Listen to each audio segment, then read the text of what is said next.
Hey guys, new little project here. It's been a while. 2003 Toyota Solara 3-liter V6. Don't believe it's California. Oh, it is. Anyway, doing a timing belt, water pump, valve cover gaskets, probably a tune-up, which includes the 3 plug wires, which you see this coil shares cylinders between front and back. So there's 3 plug wires, and then there's coil boots underneath the coils. Got to replace the dog bone. Hang on, let me get a flashlight so you can actually see that. Nope. You see it's busted. It's not even making contact anymore. So the engine's just kind of flopping around there. Anything else I see that needs attention? Yeah, this front mount down at the bottom may need to be replaced. That's a hydraulic on Toyota, front and rear, and they have a tendency to wear out, and it lets the whole engine twitch back and forth, and that's usually what breaks the dog bone, is because those bottom mounts are bad.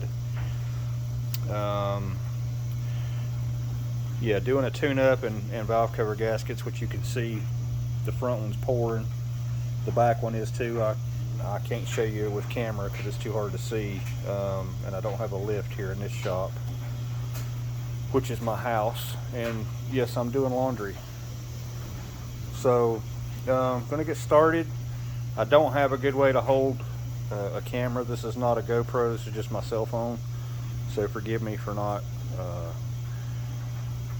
having a way to like do time lapse and stuff like a lot of the guys do, but I'll try to stop along the way and show some pointers on things that I catch, little things on how to do this, make things easier for the next guy who doesn't know how to work on these things. Basically, I'm going to tear the whole front down, the top off, the upper intake plenum, so basically everything you see here will come off, and then we'll do an inspection on what needs to be replaced, and I'll order parts. So see you in a bit. First order of business: disconnect the negative side of the battery. For computer controlled cars, I always disconnect the negative first, positive second. If you're pulling the battery out, when you put it back in, go back in reverse order: positive first, negative second. Always put the negative on last and take it off first. It's just critical for computer controlled cars, and it may be a myth, but it's paid off for me not to do it any other way. So pretty easy steps, a little bit hard to get to some things. This exhaust EGR exchange tube is underneath the upper intake. There's a nut on each side, 10 millimeter. This brace here bolted to the back. There's a brace there and a ground on the back. Very hard to get to. Patience is needed, but that's the only way you can get to this back valve cover to do a tune-up. So if you're going to change plugs, plug wires, any of that stuff, you have to do that. This is your fuel inlet, and there's a banjo fitting right here. Washer goes on each side of this. Be careful when you're taking it apart, that washer will fall down, and you're not going to find another one without buying that whole line from Toyota. They're not going to sell you just a banjo fitting, or at least they wouldn't used to. Take your throttle body off. I disconnected all the wiring, mainly because I didn't want it getting pinched or twisted or messing up a connector. Mainly because there's 3 water inlet tubes for the throttle body and idle air control valve here. It was just easier just to take those 4 bolts off, lay this up out of your way. Vacuum lines, that's part of the evap actually. Throttle cables, this is part of your MAP sensor, or mass airflow sensor, excuse me, on the air intake tube. There's a little tie wrap there. 99% of the times, if it has any miles on it or if it's old at all, it's going to break. So just get you a pair of pliers and snip it off, and don't fight it. Pull your coils off, put your bolts back in your valve covers, keep those in order. All of this stuff, of course, was laying up here, and when you take the front top cover off, that's these two bolt holes in the upper valve cover right there. So make sure you put that back in place, and that top cover actually covers all that up. Drain your coolant, pull the upper radiator hose off, get your dog bone out of the way. Alternator's a pain. You don't have to do this, but I disconnected this fuse holder because that adjuster down there, the bolt going into the side, if you can see it right there, is a to get a ratchet wrench or anything on with this fuse thing sitting right here in your way. As you can see, there's really not much access. Take this bolt here loose, disconnect your wiring, because you just don't want to break this stuff, so I just take it loose and get it out of the way. You don't have to do that if you don't want to. That's just my thing. Two sensors down here, unplug. That gets this harness loose. I've still got to get the other one unplugged. My hands were tired and I couldn't push the button on the black one down there to get it to release. All this plastic stuff's hard since this is an 03 especially. But anyway, you got to get that loose. All this harness here lays back out of the way. I just pulled the intake. Generally I would stuff rags down in each one of these holes. I think it's critical that you do that to keep anything from falling down in the engine while you're doing this. You might drop a socket, a nut, whatever, and if it goes down in there, you got to pull the intake off more than likely, and if the valve's open and it's small enough, it could go down into the cylinder, and anyway, you don't want to deal with that. So put something in here. Those little blue shop towels work good, paper towels, whatever. Just, don't leave it open for something to fall in there by mistake. Always replace gaskets, throttle plate gasket, or throttle body gasket, intake upper. You don't need all of it, just the upper and the throttle body upper set. Most of the time you can reuse the heat exchanger for the EGR return loop. This tube, you can reuse it. Most of the time it's just a metal gasket and it'll seal back up. PCV is attached to the upper intake right here. That popped right out. Sometimes those can be a fight. And that bracket right there, like I said, somebody had already taken that bolt out and did not put it back. And if you've ever had to take that bolt out, you'd understand why they didn't put it back. It's not fun, because your power steering, as you can see, this hose runs right across, and there's a ground that attaches right there. And you got to bend that back out of your way to get that bolt off, or you could take the upper intake loose and set it forward. But there again, you take a chance on dropping something down in the intake runners to get that loose. So most people just bend that back out of the way and they just never install it, because you've got a bracket right there that supports the upper intake. They really did not need that one. So yeah, I don't think there's anything else worthy of mentioning. So I'm going to continue now pulling the front of the engine apart. As you can see, the belt was changed at 67,515, and it suggests changing it again at 127. I think that's a little early. I think they could have got a little more out of it, but that's my opinion. And it's at 123 right now, 122, so he's actually doing it a little early on top of that, just to be safe, taking care of his car. And it is old, so time, it's a rubber belt. So, it's your discretion, but Toyota suggests over 90,000. You can probably get away with about every 110,000, depending on the climate you ride in, how hot it is, if you've ever overheated it. There's a lot of things that factor into that. If you take really good care of your car and you change the oil constantly and there's nothing wrong, you can probably go closer to like 110,000 or so, but the manufacturer suggestion is 90,000. So, and always, I repeat, always change your cam seals and your bottom crank seal when you do this, and the tensioners, the pulleys, all that stuff. Don't ever not replace that, ever, because you'll have to do all this all over again in about 30,000 miles if you don't change that stuff. So anyway, we'll do another update here in a little bit. I'm stuck. Can't get the crank bolt out. I've got a, I think this thing does 1,200 foot-pounds reverse torque. It's just bouncing. Yeah, I think I need a new, I've got a 22 millimeter, which is the size, but all I've got it in is a deep well impact, and it'll shatter a regular socket if you try it. But you can see I got the, and I'm using a belt. You can actually take a serpentine belt, wrap it around, as long as it's long enough to wrap around the crank pulley again, and use that to stop the, you go around the AC, and then basically you just wrap it around it, make it like a belt wrench, but it's, you know, self-tightening. Once you start torquing down on it, it ain't going nowhere. It's very unlikely it's going to break that belt unless that bolt is seized in the crank, and if that's the case, then yeah, this ain't happening. So I know a few more tricks I'm going to try, but I don't have the time right now to do it. But there is always a possibility that you'll run into this. You can see that it's yeah, it's stuck. Anyway, at one point in time, somebody has apparently put plugs in this thing. They don't look that bad. They didn't change the plug wires, unfortunately, but they did put plugs in it.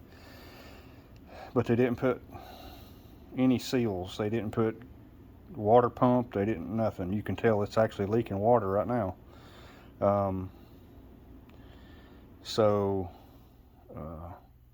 Anyway, I'll give you another update once I figure out how to get this bolt out. I think I've got an idea.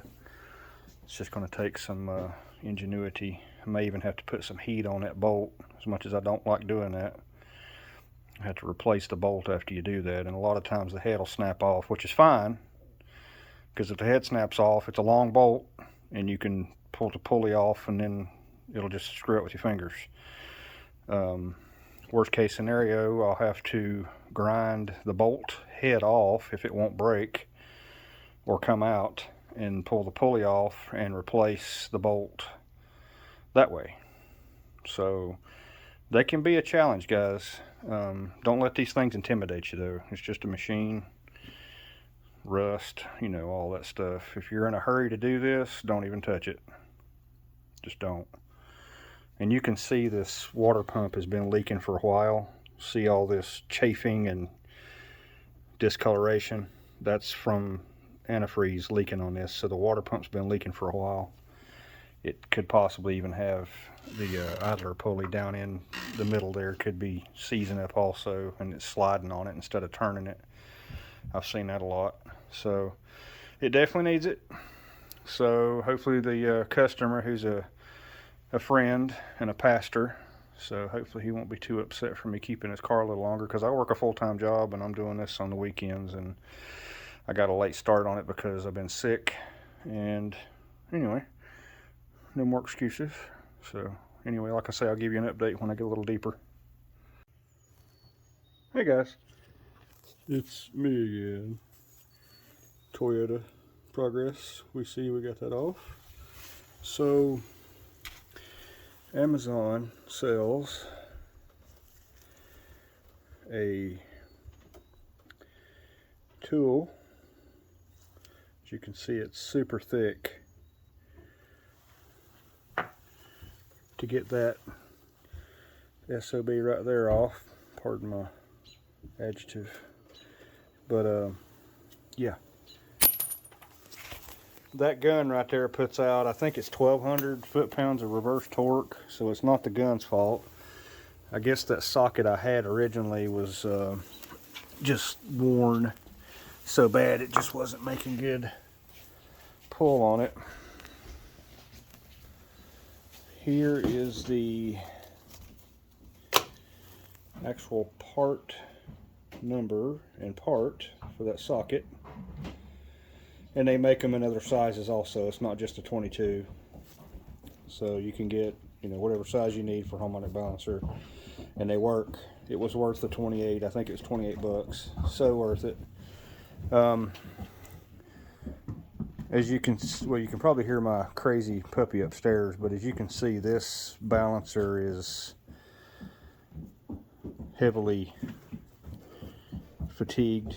You can see the cracks in that rubber running around the edge, and that is all that holds this outer ring on, guys. So if you see that, this is not the worst one I've ever seen, but if you see it separating and cracking like that, it's a safe bet to replace this, especially on a 2003. I know that doesn't sound that old for most of us older fellas like myself, but yeah, that's been a while.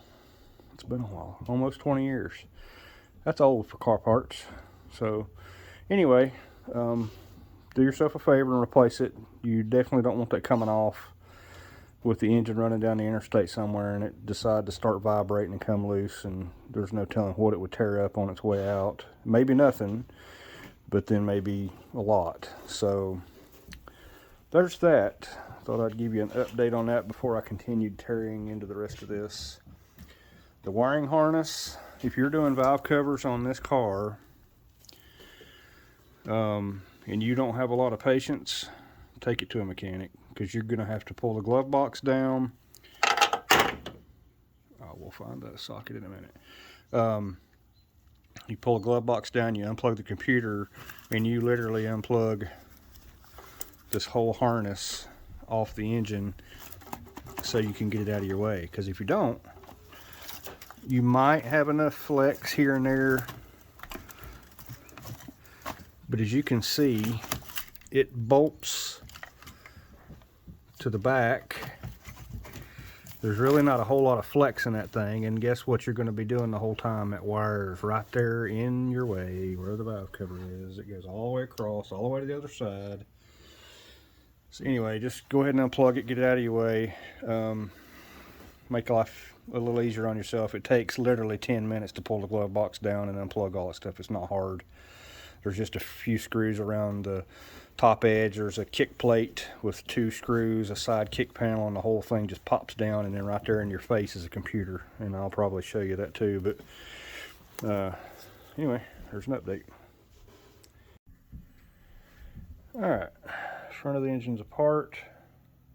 As you can see, this cam seal has not been leaking,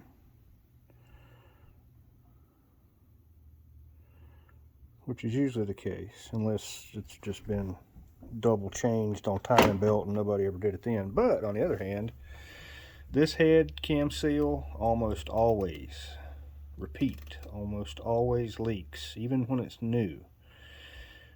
It'll do good for 20-30,000 miles, and then it'll start seeping. It's a real slow leak to start with, and then it just gets faster and faster just because of the way the engine sits in here. You can see it's cattywampus. It lays in at an angle and it just collects oil. So there's always oil sitting on that at constant, you know, a lot of it. And then it looks, if you're not sure, take it apart and look.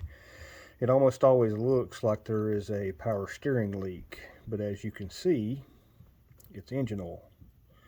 Even though the power steering is a little low, there could be a leak, but I'm not detecting anywhere in the front of this power steering, so it could just be low from age, who knows. But or the hose, you can see these hoses up here start weeping every time. They will start oozing fluid out real slowly. So it's probably good to replace the hoses, but that pump is probably okay. So we're going to put cam, crank. That water pump was leaking before I even touched this thing. I had a puddle in the floor. You can see they used room temperature vulcanization cream, or as I like to say, RTV. And they didn't clean the block good when they replaced it last time, so they did replace it. This WWD upstairs with them dogs, Worldwide Wrestling of Dogs. Cheap water pump, plastic impeller. I think most of them do come that way with plastic impeller, but you can see that gasket is just, it's been leaking. It's obvious it's been seeping out of that thing at all those black spots. They never cleaned the block before. They just stuck another gasket on there and said good enough. See all the collection of corrosion. That's from it seeping at the bottom. So it's been leaking for probably since they put it back on there 30-40,000 or 60,000 miles ago. It hasn't been that long. Let's see, I think that was all I needed to show you. I already showed you the harmonic balancer. So yeah, so I'm going to order some parts now that I know what I got to work with. And when I get all my parts, I'll lay them out and show you guys what I'm doing. I generally like to replace what I can get to while I'm here, mainly because you're here and it's almost a 20-year-old car. So if it looks like it might not be leaking, it probably will be soon enough. So just go ahead and fix it. You're here. Just a few bolts, clean some things, put it back together nice and tight. That way when you give it back to the person you're doing it for, they're happy, you know. Yeah, you spend a little extra money on parts and some labor. In my case, I'm trading labor for a vehicle. Loosely, I'm not even, you know, like keeping up with all my times. It's just, you know, I just don't, because I'm kind of slow.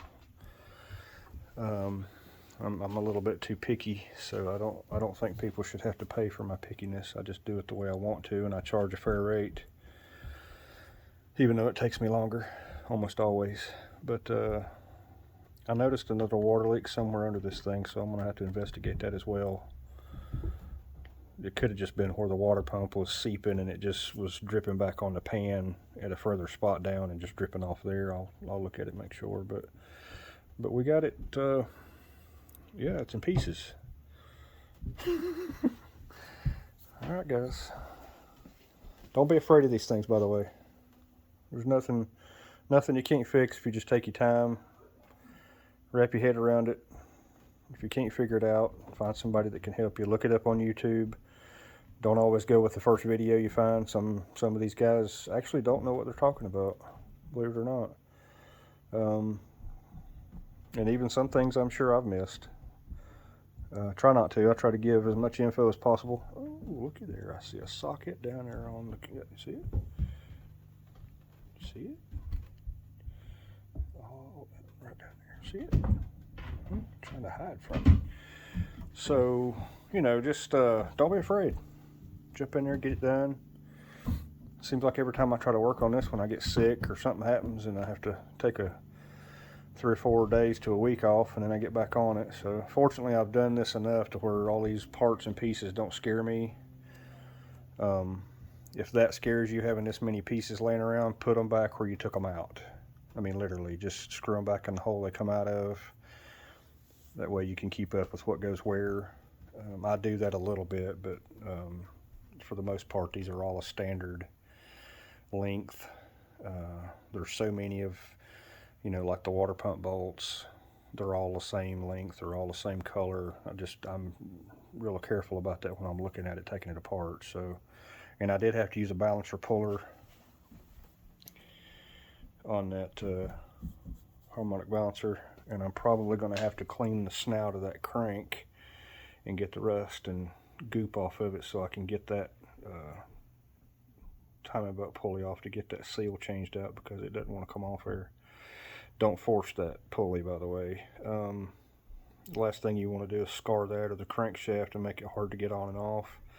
Just take your time, get you some WD-40 and SOS pad. Just lightly scratch on it until you get that stuff off of there, and it'll just slide right off like butter. So, alright, that's all the useful or useless information. This pulley for the timing belt mounts here, belt rides under it. They did not replace this last time. I don't have any way to hold my phone and spin it for you, or I would, but it's definitely shot. And then that new water pump, where the belt rides, see how rough that is?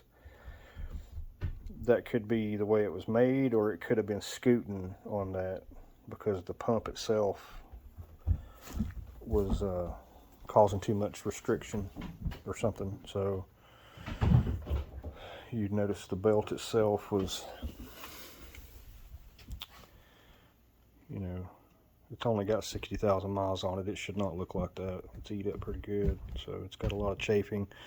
And a lot of that, again, like I think I mentioned in the first or second video when I got the cover off, is the antifreeze leaking on it is actually what causes that. So it causes the belt to slip, and then it loses traction on the water pump. It can actually cause overheating because it's slipping on the water pump. Fortunately, this one has a hydraulic tensioner, so it keeps good pressure on it at all times, even if it gets really hot. A lot of the other cars that are a manual adjust, they can slip and keep slipping, although most of those are cog driven and not smooth on the backside like this one, if that makes any sense. I think I can prove my point right here with a 2.5 or 2.2, excuse me. Yeah, see right there. That is the water pump on a 2.2, oil pump here, and it's got that idler and then your tensioner here, and that tension is set by that spring, and they usually give you a heavier spring to set that tension, so you don't have that issue with this one slipping on the backside. That's why they cog the water pump on these, because it does not have hydraulic tension. School for thought. I'm eventually going to rebuild both of these engines that they sent me bad from the junkyard. If you watched my other video on my 97 Camry that I put the engine in, that one's doing good. I think it's got about 7,000 miles on it now. Drive it back and forth every day. Just had to put a coolant temperature sensor. As you can see, that one is broken. Didn't turn the check engine light on, but going down the road you could feel the engine surge like it was trying to take off, and you'd be sitting at a stoplight and it would slow down and speed back up and slow down and speed back up. And I did pull a code out of the computer, even though it didn't turn the check engine light on, that said coolant temperature sensor voltage was off or incorrect or performance issue or something to that effect. And that's what it was, is that sensor was broken. Could have been broken when I put the engine back in. I don't know. I think it's the one that came on the car originally. I had a spare, so there we go. It's fixed.